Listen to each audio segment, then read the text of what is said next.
Hello everyone, final touch academy में आपका स्वागत है। अभी जान रहे हैं कि पहला दिन का आपका सीटेट का एग्जाम का हो चुका है। उसके एनालिसिस के लिए आपके लिए क्या है कि कुछ मेमोरी बेस्ड क्वेश्चन लाए हैं ताकि आपको पता चल पाए कि एग्जाम किस तरह से हो रहा है और किस लेवल का आपका प्रिपरेशन है, आपका अच्छा स्कोर आ सकता है कि नहीं, कि क्यों और एग्जाम का तैयारी करने का आपका जरूरत है। वो आपको एक तरह से क्या है इस वीडियो के माध्यम से हम देने का कोशिश करेंगे। एग्जाम सेंटर में जाने के बाद एक तरह से क्या है कि बहुत सारा मेमोरी बेस्ड क्वेश्चन विद्यार्थियों से एकत्र हुआ है। उससे आपको पता चलेगा कि आप जो पढ़ रहे हैं वो एक क्वेश्चन आपका क्या है मेल खा रहा है कि नहीं, मतलब एक तरह से क्या है आपका पढ़ाई साकार हो रहा है कि नहीं। जैसे क्या है सीडीपी का ही ले लेते हैं। सीडीपी में क्वेश्चन जो भी है प्रीवियस ईयर का जो भी आप देखते हैं क्वेश्चन 2021 के ऑनलाइन एग्जाम में जो हुआ था सेम उसी टाइप से क्वेश्चन है। मतलब कि लेवल आप बोल नहीं सकते हैं कि बहुत ज्यादा टफ है और एक तरह से बहुत ज्यादा आसान भी नहीं बोल सकते हैं, लेकिन आसान बोल सकते हैं इसको। मतलब कि मीडियम भी क्वेश्चन नहीं है, क्योंकि जो स्टूडेंट का रिव्यू आया है उस स्टूडेंट के रिव्यू में ये समझ में आ रहा था कि कोई भी क्वेश्चन आपका लेंदी नहीं था। लेंदी करने का मतलब कि कोई भी क्वेश्चन आपका 2 से 3 लाइन से एक्स्ट्रा नहीं था, सब 1 या 2 लाइन में ही क्वेश्चन का आपका समावेश था और ऑप्शन भी आपका छोटा छोटा दिया हुआ था। जैसे आपको एक क्वेश्चन हम बताएं कि जीन पियाजे का, उसमें 2 क्वेश्चन आया था। एक क्वेश्चन में यही जीन पियाजे का क्वेश्चन था कि जीन पियाजे का जो भी अवस्था दिया है संज्ञानात्मक विकास के लिए उसको क्रम में सजाएं। तो आप जानते हैं जीन पियाजे का अवस्था क्रम में सजाने के लिए क्या है, सेंसरी मोटर स्टेज पहले आता है इंद्रियजनिक कामक अवस्था, उसके बाद क्या होता है आपका पूर्व संक्रियात्मक अवस्था, फिर मूर्त संक्रियात्मक अवस्था, फिर आपका क्या हो जाता है अमूर्त संक्रियात्मक अवस्था। इसको आपको सजाना था, ये सिंपल क्वेश्चन था। दूसरा क्वेश्चन आपका ये था कि कोई बच्चे के सामने अगर एक गिलास के पानी को दूसरे गिलास में ट्रांसफर किया जाता है, बदला जाता है, तो बच्चा ये नहीं जान पाता है कि वो गिलास में पानी का मात्रा बढ़ जाएगा कि घट जाएगा। उसको लगता है कि पानी जो है पतले गिलास में ज्यादा होगा और चौड़े गिलास में कम होगा। तो ये भी जानते हैं कि जीन पियाजे का ही है। अगर बच्चा ऐसा नहीं कर पा रहा है इसका मतलब क्या केंद्रीकरण का गुण है, मतलब विकेंद्रीकरण नहीं आ पाया है। तो ये क्वेश्चन यही था कि बच्चे कौन से अवस्था में होगा, तो कौन से अवस्था में होगा, ये आपका पूर्व संक्रियात्मक अवस्था में। तीसरा क्वेश्चन ये था कि जीन पियाजे के अनुसार संज्ञानात्मक विकास को कौन प्रभावित करता है। अब जानते हैं कि जीन पियाजे का क्या है, परिपक्वता, एज को इम्पोर्टेंस माना, अनुभव को इम्पोर्टेंस दिया है, सामाजिक अनुभव भी बोल सकते हैं उसको, क्योंकि समाज के साथ जब अनुभव लग गया तो जीन पियाजे हो गया और समाज के साथ जब सहयोग हो गया तो वाइगोस्की हो गया। ये 3-4 क्वेश्चन जीन पियाजे का देखने को मिला। और एक तरह से और भी 1-2 क्वेश्चन था, अभी दिमाग में नहीं आ रहा है क्योंकि एक मेमोरी बेस्ड क्वेश्चन है। तो हो सकता है कि आपको थोड़े देर के बाद हम आपको टेलीग्राम चैनल पे या तो इसी वीडियो किसी और वीडियो के माध्यम से आपको देने की हम कोशिश करेंगे। अभी आपको रिव्यू बता रहे हैं वाइगोस्की का। जहां तक है क्या 1 से 2 क्वेश्चन वाइगोस्की का मिलने का, 2 से 3 क्वेश्चन बोलते हैं वाइगोस्की का है। एक तो डायरेक्ट आपको वाइगोस्की से पूछ दिया गया है कि संज्ञानात्मक विकास में क्या है, किसका योगदान है, तो वाइगोस्की का है, क्योंकि वहां पे जीन पियाजे ऑप्शन में नहीं था। दूसरा आपका यह है कि वाइगोस्की के संज्ञानात्मक विकास में कौन सा कारक महत्वपूर्ण भूमिका निभाता है, वहां भी आपका समाज वगैरह ऑप्शन में था तो वो भी हो जाता है आपका।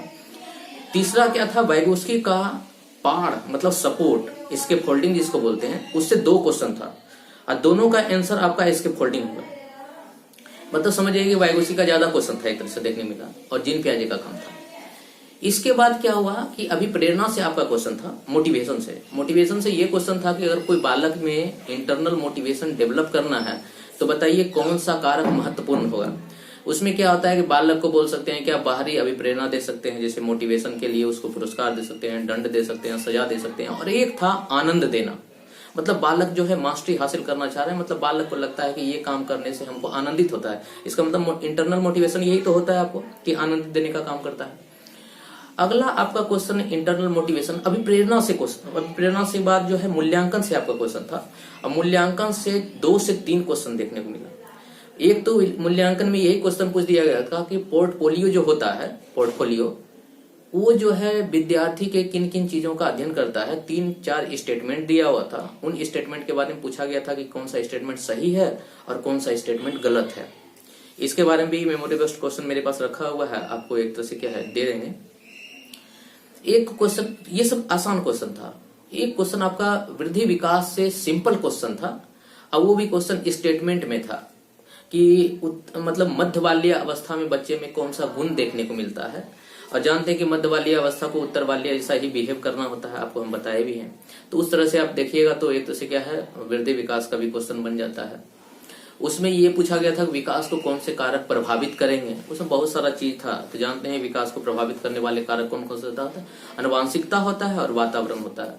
और एक आपका क्वेश्चन ये था कि आनुवांशिक जो है किससे रिलेटेड है। अब उसमें बहुत सारा चीज था। आनुवांशिक में रिलेशन में ये भी था कि एक परिपक्वता है, दूसरा आपका सामाजिक है, तीसरा आपका मतलब और भी चीज इस तरह से दिया हुआ था। तो उसमें आपका परिपक्वता होगा, क्योंकि बोले कि आनुवांशिक में वही होता है जो जन्मजात होता है, मतलब कि एक तो से माता पिता से जो प्राप्त होता है। ये भी क्वेश्चन एक था। दूसरा बाल केंद्रित शिक्षा से आपका क्वेश्चन था। बाल केंद्रित शिक्षा से सिंपल क्वेश्चन था कि मतलब क्या है, कक्षा स्टेटमेंट के तौर पे दिया हुआ था कि अगर एक शिक्षक किसी बालक को कक्षा में पढ़ाता है तो बाल केंद्रित शिक्षा में वो किस तरह से बालक को पढ़ाने का कोशिश करेगा। तो उसमें यही था कि एक टीचर मतलब कि बालक जो है निष्क्रिय होकर सुनेगा और एक तरह से शिक्षक जो है सक्रिय होकर बोलेगा। एक तरह से क्या है, दोनों निष्क्रिय रहेगा, दोनों सक्रिय रहेगा। तो इसी टाइप से क्वेश्चन था। दूसरा क्वेश्चन बाल केंद्रित से ये था कि एक शिक्षक बालक के प्रश्नों को बढ़ावा देता है, क्यों बढ़ावा देता है, इस पे एक क्वेश्चन था। तो इसको इसलिए क्योंकि बालक के कम से कम ये पता चलता है बालक का कि बालक का विकास कैसे हो रहा है, उसके प्रगति के बारे में पता चलता है, बालक की क्षमता का पता चलता है, एक तरह से उसके योग्यता का पता चलता है। इसलिए स्टेटमेंट कुछ इस टाइप से बना हुआ था आपका। समावेशी शिक्षा से आपका क्वेश्चन था। समावेशी शिक्षा में आपका ये क्वेश्चन था एक कि अगर कोई बच्चा गणना में त्रुटि करता है, गणना, तो बताइए उसमें किस प्रकार का त्रुटियां देखने को मिलेगा। इसका मतलब क्या है जानते हैं आप? डिसकैलकुलिया होता है, इसमें मतलब बोलते हैं क्या, गणन वैफल्य। एक ये था क्वेश्चन है आपका कि अगर किसी बच्चा को गति दिव्यांगता शामिल है, गति दिव्यांगता मतलब कि शरीर चल रहा है उसमें दिव्यांगता हो गया, मतलब कि अगर वो बच्चा क्या हो गया कि या पैर से लाचार है या हाथ से लाचार है, इस तरह के भी दिव्यांगता को गति दिव्यांगता बोलते हैं। तो इसमें यह बोला गया था कि उस बच्चे को अगर कक्षा में शामिल किया जाए तो कौन से संसाधन का यूज किया जाएगा, जिसमें कि आपका व्हील चेयर था। तो गति दिव्यांगता जिसको होगा उसको व्हील चेयर के माध्यम से हम पढ़ाएंगे। इसका मतलब समावेशी शिक्षा में ये क्वेश्चन था आपका।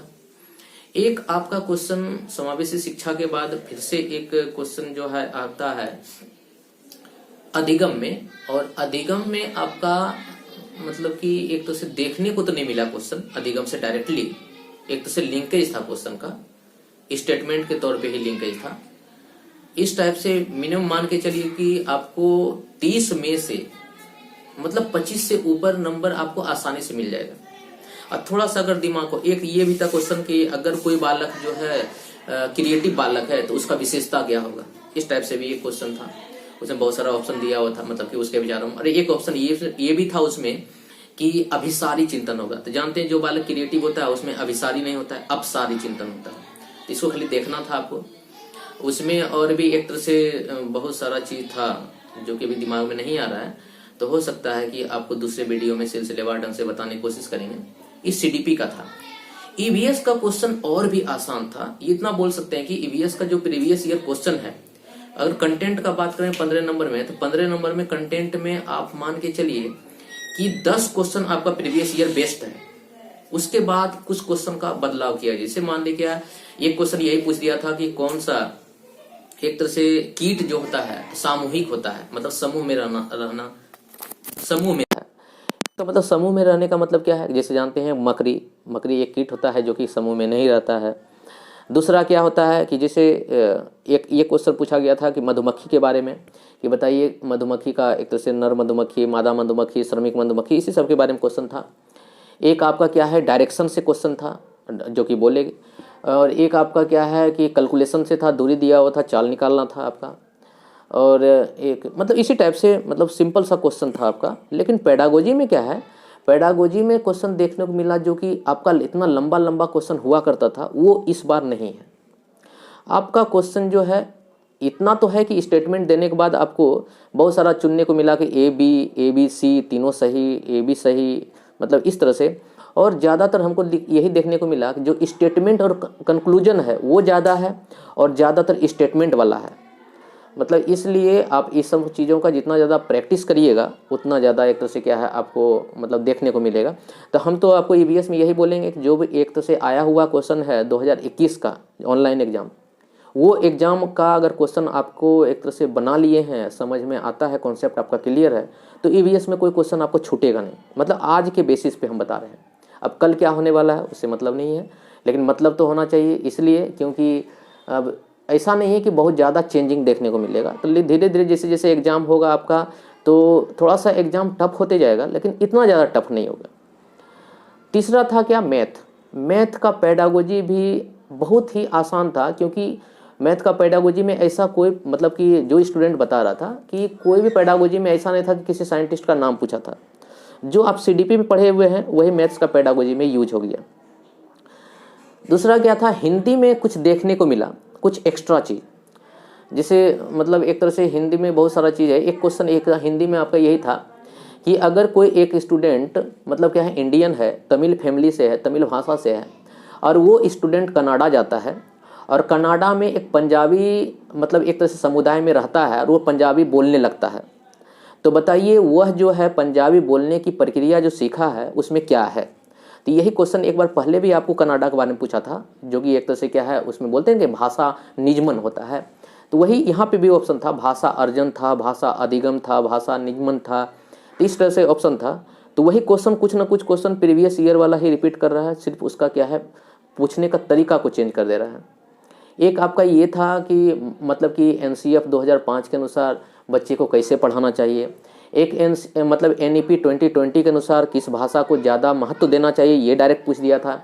एक स्टेटमेंट में ये पूछा गया था कि कोई बच्चा अगर मान लिया क्या कि एनईपी 2020 के बारे में कौन सा कथन सत्य है, जिसमें कि आपको एजुकेशन का फॉर्मेट जो दिया गया था 5+3+3+4, उसी के बारे में चर्चा कर दिया गया था और उसी स्टेटमेंट से रिलेटेड चीज़ों को पूछ लिया गया था। और इंग्लिश में मतलब हिंदी में मान के चले इस तरह का आपका क्वेश्चन था, स्किनर का क्वेश्चन पूछा गया था, वाइगोस्की का क्वेश्चन पूछा हुआ था हिंदी में आपका, कुछ साइंटिस्ट का नाम लेके कथन से पूछा गया था कि ये कथन को किसने बोला है, इस टाइप से आपका क्वेश्चन है। तो धीरे धीरे जैसे एक तरह से क्या है, टाइम बीतते जाएगा, आपको क्वेश्चन आपके सामने आते रहेगा, मेमोरी बेस्ड क्वेश्चन, तो उससे और ज़्यादा क्लियर होते रहेगा। दूसरा क्या है, इंग्लिश में क्वेश्चन थोड़ा सा एक तरह से क्या है, मॉडरेट था, समझ सकते हैं, इजी तो नहीं था लेकिन थोड़ा सा मॉडरेट था क्वेश्चन। और मॉडरेट इस मायने में कि जो इंग्लिश का क्वेश्चन था उस क्वेश्चन में आपका पेडागोजी मतलब कि एक तरह से अगर आप सही ढंग से पढ़ पाए हैं तभी आपका बनेगा पेडागोजी, प्रैक्टिस अगर कर पाए हैं तो ही बनेगा। आप सोचिएगा कि टैग वर्ड से अगर पेडागोजी बन जाए तो थोड़ा सा डिफिकल्ट होगा, मतलब टैग वर्ड भी साथ देगा लेकिन क्या है, उतना ज़्यादा टैग वर्ड आपका यहाँ पे यूज नहीं हो पाएगा, क्योंकि सीटेट का यहाँ पे कहना ही था कि आपको क्या है, रीजनिंग बेस्ड क्वेश्चन देंगे, एप्लीकेशन बेस्ड क्वेश्चन देंगे, और वही देखने को कहीं ना कहीं देखने को मिला। पैसेज आपका सही था, पैसेज आपको बहुत एक तरह से कि आसान था, पैसेज आप आराम से जो है 15 में से 14 नंबर 13 नंबर ला सकते हैं, पैसेज सही था। फिर सेकंड पेपर में आते हैं, सेकंड पेपर जिसका भी एसएसटी था, मतलब क्या सोशल साइंस है, उस पेपर में देखने को मिला क्या कि आपका साइंस में जो भी प्रीवियस ईयर क्वेश्चन को बनाया हुआ है, प्रीवियस ईयर क्वेश्चन को अगर बहुत सही ढंग से बनाए हैं तभी साइंस में आपका स्कोर बढ़िया हो पाएगा, लेकिन अगर ऐसे जाके मारते हैं तो साइंस में आपको पता भी नहीं चलेगा क्या क्या क्वेश्चन पूछ रहा है। तो आप बोल सकते हैं कि साइंस का लेवल थोड़ा इजी से ऊपर था, जिसको बोल सकते हैं मॉडरेट था। पेडागोजी भी एक तरह से क्या है, आसान के आसपास ही था साइंस का, हिंदी भी उसी टाइप से होता है, और सीडीपी भी एक तरह से क्या है, पेपर 1 से पेपर 2 का सीडीपी आसान था। और पेपर 1 का बोल सकते हैं कि सीडीपी हम आपको पहले से बताएं कि पेपर 1 का सीडीपी आपका थोड़ा सा ज़्यादा कठिन हो जाता है, इसलिए क्योंकि वहाँ पे ईवीएस भी आता है, वहाँ पे मैथ भी आता है, तो ये सब चीज़ पेपर 1 ज़्यादा एक तरह से लड़का भरता है और एग्ज़ाम थोड़ा हार्ड भी हो जाता है, लेकिन पेपर 2 आपको आसान मिलता है, लेकिन आपका एसएसटी में थोड़ा सा टफ कर देता है। तो ओवरऑल के तौर पे देखा जाए तो आज का क्वेश्चन ऐसा था कि अगर आप सही ढंग से तैयारी किए हैं, अगर प्रीवियस ईयर आप क्वेश्चन बना के रखे हैं, तो आप जो है 150 में 125 प्लस ला सकते हैं आराम से बिना किसी दिक्कत का। और अगर इसमें थोड़ा सा मतलब स्ट्रेस दिमाग में डालते हैं, थोड़ा सा अगर चिंतन करते हैं, तो 130 प्लस भी आपको आराम से आ सकता है। तो हो सकता है कि अगले वीडियो में आपको क्वेश्चन भी दे दें कि जो जो क्वेश्चन आया हुआ है मेमोरी बेस्ड क्वेश्चन, उस वीडियो में एक दस से डालने की कोशिश करेंगे। तो इस वीडियो के माध्यम से आपको कम से कम इतना तो मतलब एक तरह से क्या है, मतलब एक सर्वे मिल गया है एक, ताकि आपको एक तरह से टेंशन न लेना है, जितना आप पढ़ रहे हैं वो काफ़ी है, उन्हीं चीज़ों का बार बार रिवीजन कीजिए और क्वेश्चन जब सॉल्व कीजिए तो क्वेश्चन सॉल्व करते समय एकदम दिमाग कंसंट्रेशन एकदम लगा के सॉल्व कीजिए। और एक बार जो क्वेश्चन मारते हैं तो उसका मतलब अधिक होने का मतलब सही होने का चांस अधिक हो जाता है, इसलिए उन चीज़ों पे ही रहिए। टाइम मैनेजमेंट वहाँ बहुत ज़्यादा ज़रूरी है, क्योंकि सब स्टूडेंट का यही एक तरह से फीडबैक देखने को मिला कि टाइम जो है नहीं बच पाया, टाइम जो है नहीं बच पाया। जबकि इस बार जो है क्वेश्चन का मतलब एक तरह से क्या है, उस तरह मतलब क्या है, लंबा क्वेश्चन भी नहीं था आपका, जो कि टाइम का प्रॉब्लम होना चाहिए था। लेकिन क्या है कि आप टाइम मैनेजमेंट अगर सही ढंग से कर पाते हैं तो आप आराम से क्वेश्चन का आंसर दे पाएंगे और अच्छा स्कोर भी हासिल कर पाएंगे। ठीक है, इसके बाद हम मिलते हैं अगले वीडियो में, एक तरह से क्या है कि नए नए क्वेश्चन के साथ, नए नए एक तरह से क्या है सर्वे के साथ। तो इसलिए जो भी एक तरह से तैयारी कर रहे हैं, जिसके मन में कुछ एक तरह से शंका था, डाउट था, उस शंका को एक तरह से हम दूर करने का कोशिश कर रहे हैं। क्योंकि एग्ज़ाम सेंटर से जस्ट हम एक स्टूडेंट से मिल के आए हैं, तो जो जो एक चीज़ समझ में आया हमको वो आपके साथ हम शेयर कर रहे हैं। ठीक है, तो इसलिए ऑल द बेस्ट। जो भी एक तरह से आने वाले एग्ज़ाम के लिए जो भी स्टूडेंट तैयार हैं उसके लिए ऑल द बेस्ट। मतलब क्या है, अपना ध्यान दीजिए, रिवीजन कीजिए और एक तरह से क्या है, स्ट्रेस फ्री रहिए, स्ट्रेस ना लीजिए, टेंशन नहीं लीजिए। बाकी बात जो होने को होगा अच्छा ही होगा, क्योंकि अगर आप पढ़े हैं तो सफलता एकदम से आपको मिलना ही मिलना है, ये एक तरह से क्या है आप जानते भी हैं। इसलिए थैंक यू, मिलते हैं।